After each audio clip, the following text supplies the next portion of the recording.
Sir, we don't serve your kind here. Perhaps you should try the diner down the street. The words hung in the air like a dark cloud. Emily, the blonde hostess, smiled as she ripped Ethan's reservation printout in half. The paper fluttered to the polished floor at Ethan's feet. Around them, the upscale restaurant fell silent. Silverware clattered to a halt. Conversation ceased mid-sentence. Phone cameras emerged from designer handbags, capturing every moment of the humiliation. Ethan stood perfectly still in his tailored navy suit. His expression remained calm, almost serene. Only his fingers, tapping rhythmically against his Mont-Blanc pen, betrayed any emotion. The hostess stepped closer, her voice dripping with feigned concern. I'm sure you understand. This establishment has certain standards. Ethan's lips curved into the faintest smile. Standards? He repeated softly. Have you ever been judged by your appearance before anyone knew your true worth? 20 minutes earlier, Ethan had confirmed his 8 p.m. reservation through the restaurant's app. The confirmation email sat on his phone, timestamp clear. The system must have glitched, Emily said without looking up. We're fully booked through the end of the year. Ethan glanced past the hostess station. 6 empty tables dotted the dining room. Pristine white tablecloths waiting for guests. The restaurant could accommodate 80, yet only 30 patrons filled the space. I see several available tables, Ethan said quietly. Emily crossed her arms over her chest, blocking the entrance. Those are reserved for our regular clientele, people who fit our atmosphere. The words carried weight beyond their surface meaning. Ethan had heard this language before in boardrooms and country clubs, the careful dance of discrimination cloaked in business speak. Mark, the assistant manager, approached with practiced concern. His eyes scanned Ethan from head to toe, lingering on his skin color before settling on his face. The assessment took 3 seconds. The judgment less than 1. Is there a problem here? Mark's smile never reached his eyes. No problem, Ethan replied, simply honoring a confirmed reservation. At table 12, Sarah Thompson looked up from her food blog notes. The 28-year-old influencer had built her following on authentic restaurant reviews. Her phone was already recording when she hit the Instagram Live button. Hey everyone, Sarah here at the Lux Bistro, she whispered her camera. Something's happening at the hostess station. This is unacceptable. The viewer count climbed. 47, 89, 156 people watching in real time. Mark positioned himself beside Emily, creating a human wall. Sir, I'm going to have to ask you to respect our establishment's standards. Standards? Ethan's voice held no emotion. He checked his Rolex watch. 8:02 p.m. Interesting word choice. His phone buzzed against the hostess stand. The caller ID read, Goldman Sachs Private Wealth. Ethan declined the call without looking. Look, honey, Emily's voice dropped to a stage whisper meant to carry. This isn't a place for people like you. Maybe try somewhere more budget-friendly. The comment hit like a slap. Conversations at nearby tables stopped entirely.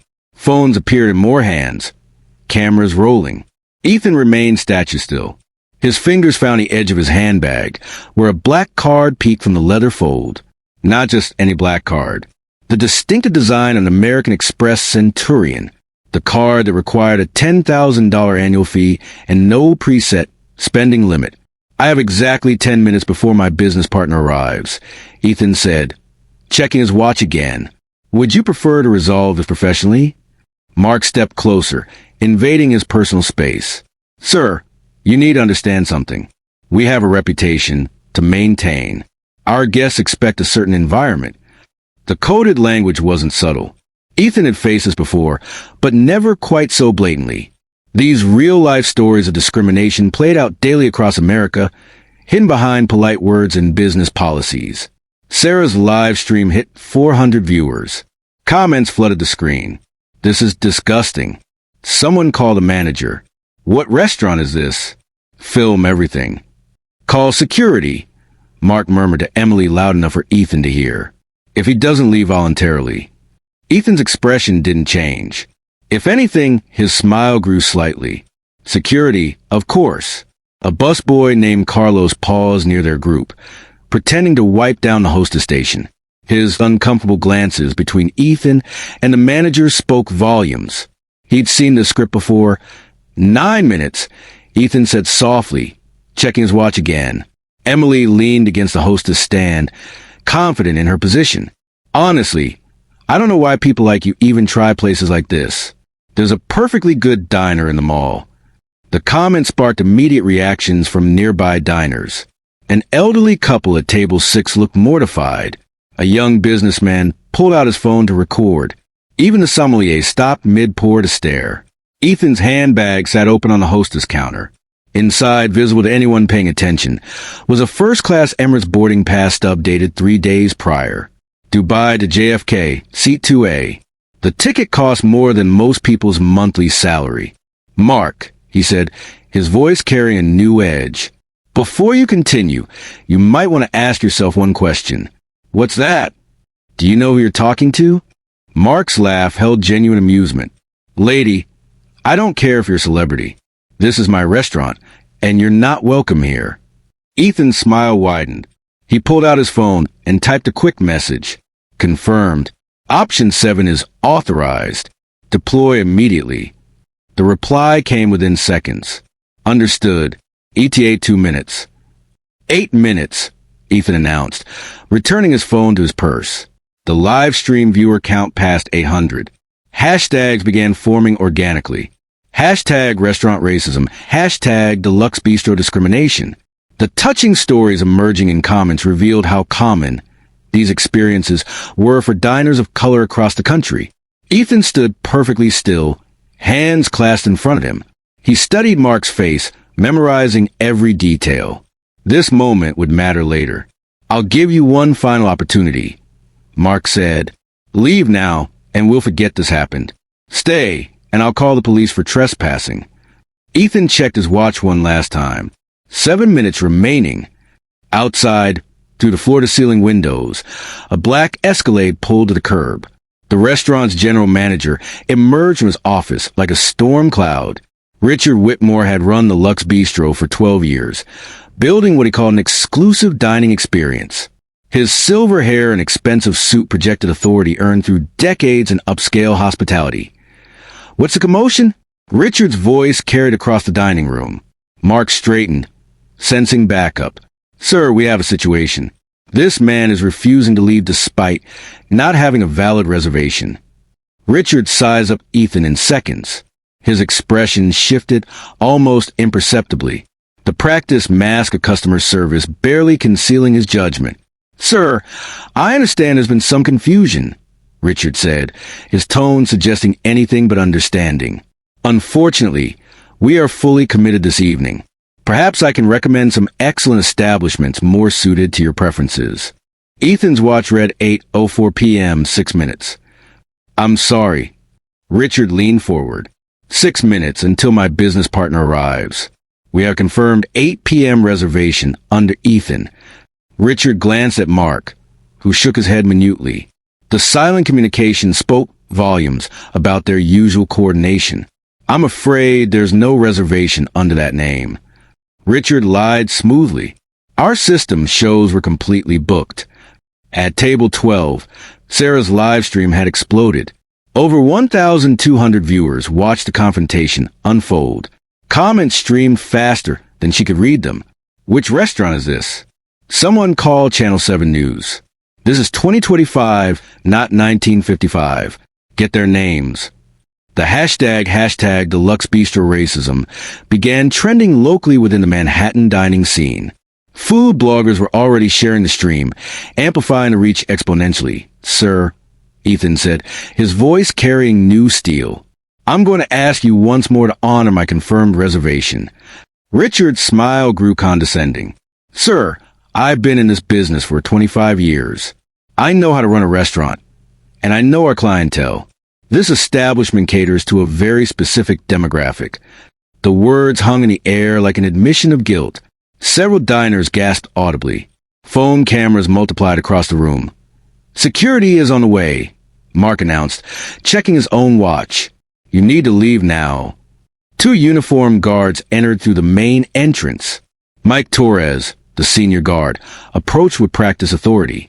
His partner, Carlos Santos hung back, visibly uncomfortable with the situation. "Sir, I'm going to have to ask you to leave the premises," Mike said, his hand resting on his radio. Ethan studied both guards carefully. Carlos looked young, maybe 25, with kind eyes that kept darting away from the scene. Mike seemed harder, more willing to follow orders without question. 5 minutes, Ethan said simply. Richard stepped closer, frustration bleeding through his professional veneer. "This is ridiculous. Mike, please escort this man out. He's disrupting our guests." The elderly couple at table 6 stood up abruptly. The husband threw his napkin down with disgust. "Check, please. We're leaving." Their waiter hurried over, confused. "Was there something wrong with your meal, sir?" "Yes," the man said loudly enough for half the restaurant to hear. "The management." They walked out, leaving behind a half-finished bottle of wine worth $300. Ethan watched them go, his expression unreadable. He pulled out his phone and typed another message. "Acceleration approved. Full deployment in 3 minutes." The response was immediate. "Acknowledged. All assets in position." Sarah's viewer count hit 1,800. The comments section had become a torrent of outrage and support. Screenshots were being shared across Twitter, Facebook, and TikTok. The story was escaping the confines of one restaurant, becoming something larger.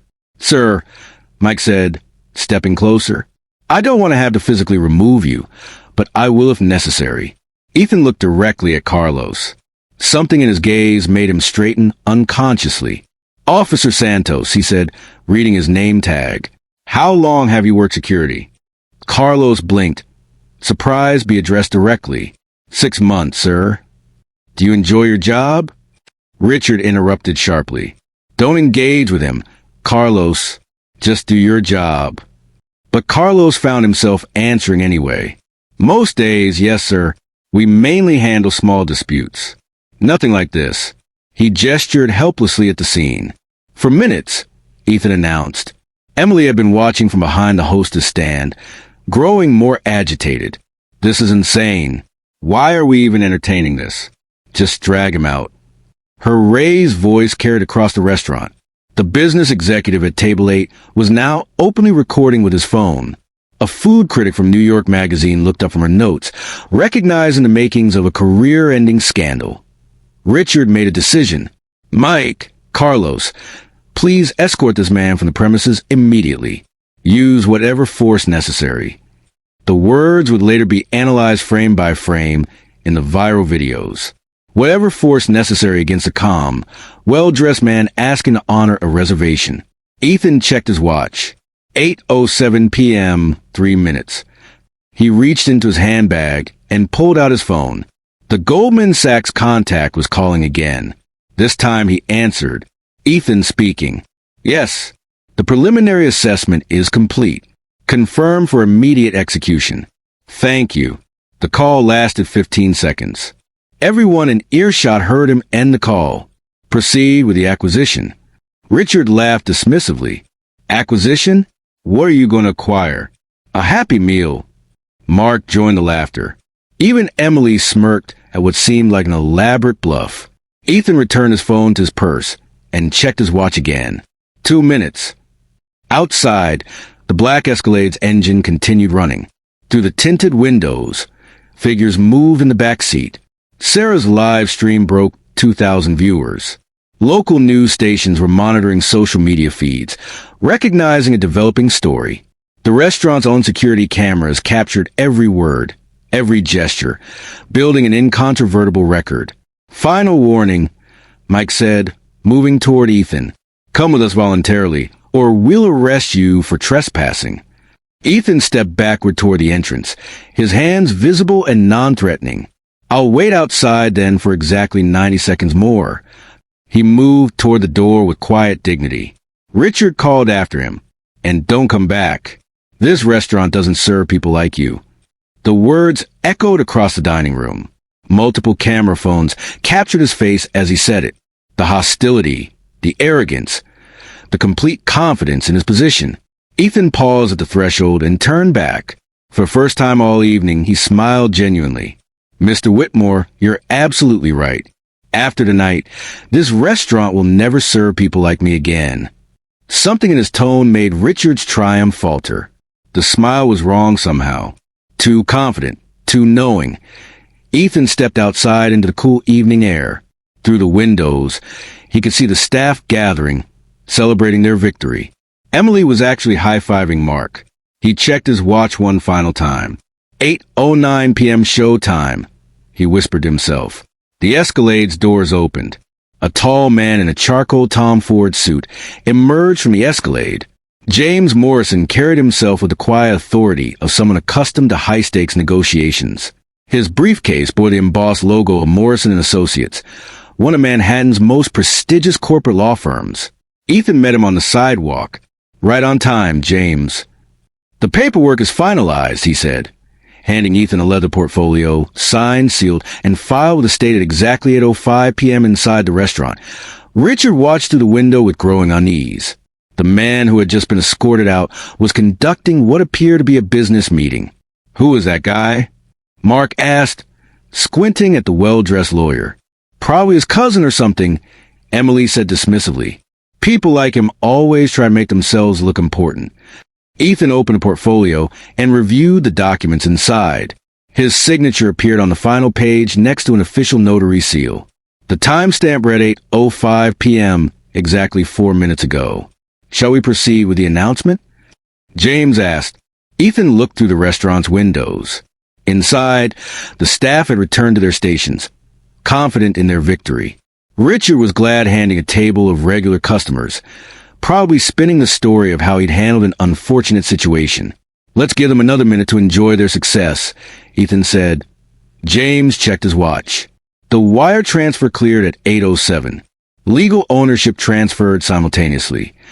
At table 12, Sarah's live stream had reached 2,400 viewers. The comments section moved too fast to follow, but she caught glimpses. What's happening outside? Who is that man? This is getting crazy. Ethan and James approached the restaurant entrance. Through the glass doors, they could see the hostess station where this confrontation had begun just minutes earlier. Ready? James asked. I've been ready for this moment for years, Ethan replied. They entered together.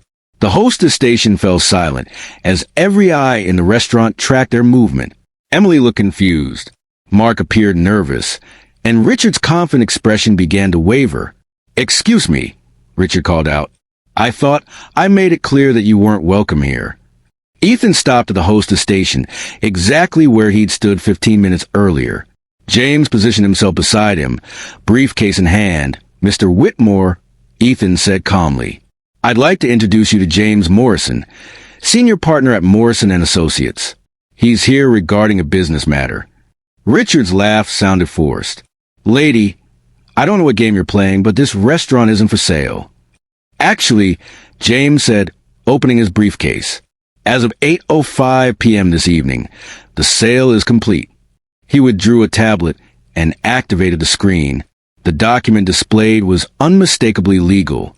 Corporate letterhead, official seals, notarized signatures. This is ridiculous, Mark said, but his voice lacked conviction. James turned the tablet toward the gathered staff. The header read, Asset Acquisition Agreement, the Lux Bistro. Ethan stepped closer to Richard. Effective immediately, Mr. Whitmore. Your employment is terminated. You have 30 minutes to collect your personal belongings and leave the premises. The words hit like a physical blow. Richard's face went white, then red with rage. You can't fire me. I've been here 12 years. This is impossible. James consulted his tablet. According to the employment contract on file, all staff serve at the pleasure of the ownership entity. As of 8:05 p.m., that entity is Ethan Hospitality Group. Ethan reached into his handbag and withdrew a business card. He placed it on the hostess station where his torn reservation had fallen 20 minutes earlier. The card read, Ethan, Chief Executive Officer, Hospitality Group. Silence fell across the restaurant like a curtain. Every conversation stopped. Silverware hung suspended in midair. The only sound was a quiet hum of the air conditioning system. Emily stared at the card, her mouth opening and closing like a fish. But you're black, Ethan finished calmly. Yes, I'm also the owner of 47 restaurants across the tri-state area. As of tonight, 48. Mark backed away from the hostess station, as if it had become toxic. This can't be real. This is some kind of scam. James produced additional documents from his briefcase. Wire transfer confirmation for $4.7 million, completed at 8:07 p.m. New York State business registration filed at 8:06 p.m. Corporate tax documents submitted electronically at 8:08 p.m. The numbers were specific, official, and impossible to fake in real time. Ethan had acquired the restaurant while standing outside being humiliated by its staff. Carlos, Ethan said, addressing the younger security guard directly. Effective immediately, you're promoted to head of security for this location. Your new salary is $65,000 annually, plus benefits. Carlos blinked hard, struggling to process what was happening. Sir, I don't understand. You showed respect when others showed prejudice. Ethan said simply, that matters. He turned to Mike, the senior guard. Your conduct tonight violated basic human dignity protocols. You're suspended pending review. Mike's confidence evaporated. You can't just walk in here and actually... James interjected. She can. Legal ownership grants full operational authority. Sarah's live stream had exploded to over 3,000 viewers. The comments were moving so fast they created a blur of excitement and disbelief. Screenshots of Ethan's business card were already circulating on Twitter. Richard found his voice, though it cracked with desperation. This is a setup, some kind of elaborate revenge fantasy. Ethan pulled out his phone and showed him the screen. The Goldman Sachs Private Wealth Management app displayed his account summary. The numbers were staggering. More money than most people would see in 10 lifetimes. Mr. Whitmore, this is a revenge. This is business. He gestured toward the dining room where several tables sat empty despite Richard's claims of being fully booked. Your management style has created a 23% decline in diverse clientele over the past 2 years, Ethan continued. That translates to approximately $1.1 million in lost annual revenue. James consulted his tablet. Market analysis indicates significant profit potential through inclusive service policies. The specific numbers carried weight. These weren't emotional accusations, but data-driven business decisions. Mark Morrison, your position as assistant manager is terminated effective immediately, Ethan announced. Emily Foster, your employment is likewise terminated for violation of anti-discrimination policies. Emily finally found her voice. You can't do this to us. We were just following protocols. Whose protocols? Ethan asked. The question hung in the air. Everyone knew the answer. The discrimination hadn't been written policy, but cultural enforcement by management. Ethan addressed the remaining staff. Every other employee will receive a full review within 48 hours. Those committed to inclusive service will be retained with enhanced training and compensation. A busboy near the kitchen began clapping slowly. Another server joined in. Within moments, applause spread across the restaurant from both staff and customers. Richard's face had progressed through shock to rage to something approaching panic. This won't stand.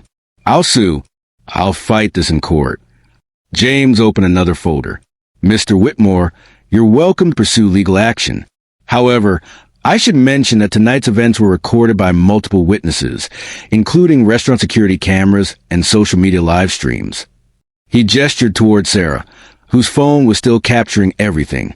Additionally, we've documented a pattern of discriminatory practices spanning several years through customer complaints and staff reports.